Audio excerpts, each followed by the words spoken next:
La reforma previsional que se votó en el Senado y que pretenden llevar a la Cámara de Diputados es una verdadera vergüenza. Es meterle la mano en el bolsillo a los jubilados para controlar la inflación y seguir enriqueciendo a los más poderosos. Cristian, ¿es así?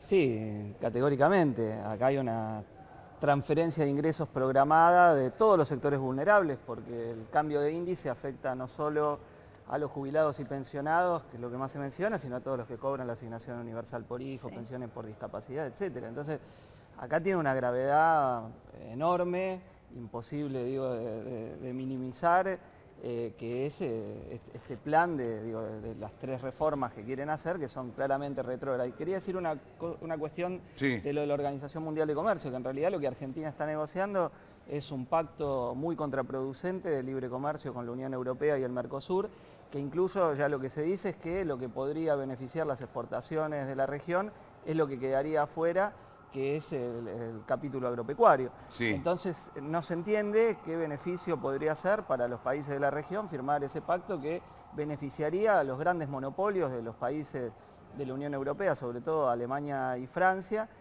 mientras que aquello que supuestamente serían nuevos mercados en lo que exporta la región, bueno, no tendría ningún tipo de apertura para la llegada de esos productos. Bueno, ¿Y bajarle la jubilación a los jubilados es una política de redistribución? De hecho, el nuevo sistema de redistribución de los pobres a lo que más tienen, Hood Robin. Bien.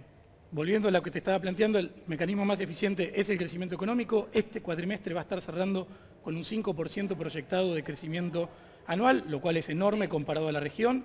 Y de vuelta, se han tomado bastantes medidas para que no se impacte en los sectores más vulnerables. Como siempre, cuando venimos acá, conversamos. Por supuesto, hay algunas que quizás por falta de difusión, como el tema de la tarifa social, no ha tenido el impacto que podría tener para mejorar la situación de los hogares. Googleen, por favor, el tema de la tarifa social, que quizás hay hogares que pueden estar calificando y no aplicaron. Pero también es cierto que hasta que se corrigen todos los equilibrios macro que tiene la Argentina, puede haber en el interín alguna situación desagradable. Creo que el gran éxito de este gobierno es que en estas elecciones, a pesar de que muchos de nosotros en 2016 tuvimos un año difícil, la gente o muchos seguimos apostando a que este es el camino correcto para que la Argentina crezca. Cristian, te quería decir algo. No, el éxito para el gobierno es que todos los amigos del gobierno les va bárbaro, especulan en Levac, siguen girando 2.000 millones de dólares por mes que se van al exterior, porque lo que le sacan a los jubilados, a los que cobran la asignación universal por hijos y terminan de aprobar esta oprobiosa reforma previsional, que esperemos que los diputados no sean cómplices de este saqueo, ¿a dónde va a parar? A la fuga de capitales y a la especulación y la timba financiera. Son recursos que van directamente para pagar los intereses de las LEVAC, que dan casi un 30% anual, entonces vienen del exterior y locales a hacer grande negociado en la especulación financiera. Y los de acá lo que hacen es fugar la plata al exterior. A mí me da un poco de risa a veces cuando se intenta focalizar en lo que se llama la ilegalidad popular, cuando no se discute el problema de la evasión impositiva que realiza el conjunto de la clase empresaria y también los miembros del gobierno y los familiares del gobierno. El 100% de la clase dominante de este país se caracteriza por evadir impuestos y lo ha reconocido. Blanquearon 120.000 millones de dólares, 3 veces la reserva del Banco Central. La cifra es escandalosa por sí misma porque marca un patrón claro de conducta que tiene la clase dominante de este país. Entonces, lo que ha hecho el gobierno es facilitar los mecanismos por los cuales los que ya tienen los bolsillos llenos se los siguen llenando cada vez más. ¿Y a quiénes ajustan? A los que están más abajo. La cifra que acaba de dar la UCA, si uno la desglosa, es una cifra terrible, porque entre los jóvenes que tienen hasta 14 años, los que están en situación de pobreza es del 48%. Entonces después la gente se escandaliza, o los funcionarios, mejor dicho, cuando ven que cae el rendimiento escolar. Como cuando vos tenés la mitad, 1 de cada 2 pibes en hogares en situación de pobreza, vos podés pretender que haya un alto rendimiento escolar. Una cosa tiene una correlación directa por la otra. Si vos querés mejor rendimiento escolar, empezá por disminuir cualitativamente la situación de pobreza de los hogares más pobres. Pero nada se ha hecho para resolver esa situación. Y si encima le metés tarifazos, le bajás el índice por los cuales le actualizan la asignación universal por hijo, queda claro que este gobierno lo que hace es sacarle a los que menos tienen para seguirle llenando los bolsillos a los que tienen más. Realmente han mejorado varias economías regionales, pero por un lado tenemos en muchas ciudades del interior que el costo logístico sigue siendo muy alto o que tenemos déficit de ¿Qué infraestructura. economía regional mejora? Mirá, lo que Por ejemplo, en el norte, en Tucumán, ha mejorado la producción de cítricos. el la problema claro. el problema Vendimos estructural. limones. A ver, Vendimos limones, sí. a ver, en un mundo Por dominado... ejemplo, y le da trabajo a mucha gente los En limones. un mundo dominado por un conjunto de un puñado, unos cientos de Sí. grandes corporaciones mundiales que llevan a una concentración creciente de la riqueza, donde los 8 más ricos tienen lo mismo que 3.600 millones, la mitad más pobre de la humanidad, donde el lugar que tenemos en la División Internacional del Trabajo es venderle alimento para los chanchos en China, y ese es el modelo de país, y ese es el modelo que están beneficiando, donde la clase dominante de este país es un puñado. ¿Sabes cuánto es? El 0,3% de la población es la burguesía. Le agregás los grandes directivos de las empresas del 0,8%. Toda la economía está organizada para que ese 0,8% se llene los bolsillos y los gire al exterior.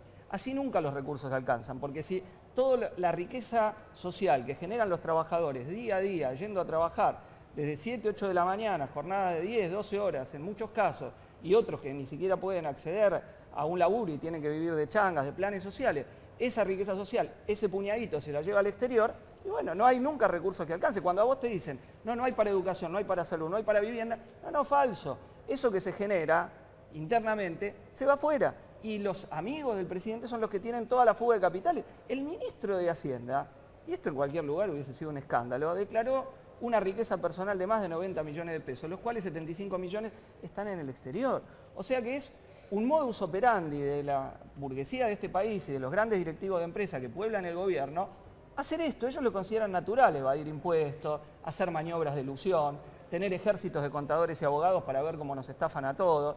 Y, por otro lado, ceder a la dinámica que se mencionaba recién de aumentar los niveles de flexibilización laboral para que aumenten cada vez más las ganancias de estos tipos. A ver, ¿podés explicarle qué es el empalme? Porque hoy los abuelos que nos miran, no incluso hasta entienden. ahora, no saben qué es el empalme. Piensan que a lo mejor es el empalme de dos Es la rutas, de forma- dos caminos. el cómo se va a cambiar de un método a otro. Si en marzo se aplica el criterio que viene utilizándose hasta ahora, va a dar entre el 12 y el 14% el aumento del haber jubilatorio.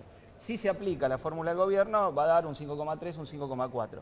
Y acá hay que señalar, es decir, muchísimo menos. Sí. Incluso está la cuenta de que si se hubiese aplicado el método que propone el gobierno para atrás, por eso no solo el problema de empalme, la jubilación mínima sería de 5.900 pesos y no de 7.200. Con lo cual el método es claramente perjudicial, aún pensándolo hacia adelante. Pero acá lo que sí hay que decir es que toda la pelota no es el problema de Cambiemos.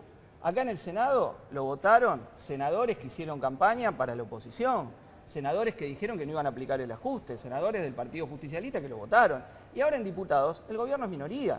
Por ende, la pelota está del lado de la oposición. El Frente de Izquierda ha dicho que claramente va a estar en contra, que llama a movilizarse el 19 y 20 de diciembre cuando llaman a las sesiones de la Cámara de Diputados para que no sea aprobada ninguna de estas, que no son reformas, son contrarreformas. Van en contra de conquistas adquiridas por el pueblo trabajador que se quieren quebrar por parte de estos planes de gobierno. Entonces hay que poner esta lupa también en la oposición.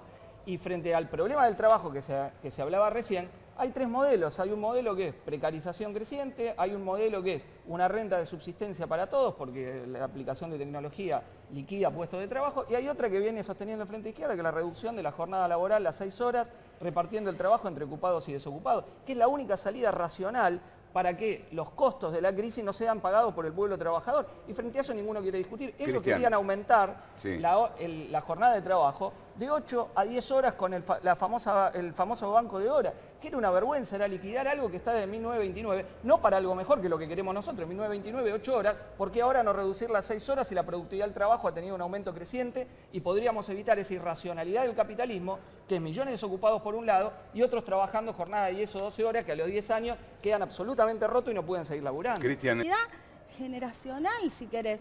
O sea, hay cosas que hay que criticar, no hay que caer en los errores de de hecho, antes. los he Ustedes criticado tienen públicamente tienen los que no estuve de criticar- acuerdo. Ustedes tienen que criticar que hoy PAMI no le cubra a los jubilados, Pero que les además cubre. le están sacando pero plata. además Les cubre, perdón, No pero de pueden- vuelta, les este cubre. problema El financiero proyecto del aparte- canal ¿Querés Yanil discutir es la que no vas a metodología? poder No, comprar a ver, lo que Pero el proyecto, comprabas ustedes antes. quieren que la Eso gente es, ahora no. se jubile a los 70 años, extenderle 65 10. opcional a los 70. Sí, el opcional no va a ser así, porque te vas a jubilar con tan poco a los 65 y 60 como es ahora, que te van casi a obligar a los 70. Entonces, pero para el las problema es la baja mujeres, productividad para de la las economía y que mujeres la gente se- significan 10 Pero el años más. problema